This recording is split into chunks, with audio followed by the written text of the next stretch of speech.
আমরা হসপিটালের সামনে ছিলাম, তো হসপিটালের নাইট গার্ড আর আমি কথা বলতেছি, তো হঠাৎ করে দেখতেছি যে একটা শব্দ হইলো। শব্দ হওয়ার পরে আমরা তাকায় দেখতেছি যে একটা বল গেট আর কি হঠাৎ করে আর কি দুইটা রশি সিরা সোজা খাড়া হয়ে অটোমেটিক ডুবে গেল আর কি 30 সেকেন্ড সময় যে আমরা তো একটু ভিডিও করব বা লোকজনকে আরো ডাক দেবো ওই সময়টুকু পেলাম না। সর্বোচ্চ 30 সেকেন্ডের ভিতরে ডুবে গেছে ঠিক আছে। 11টা 45 মিনিট ঠিক আছে।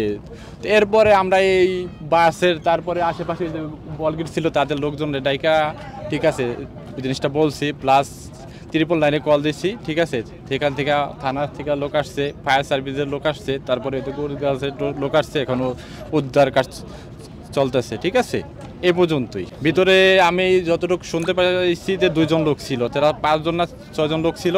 3জন মানে 3জন লোক উপরে ছিল আর 2জন লোক বলগেটে ছিল।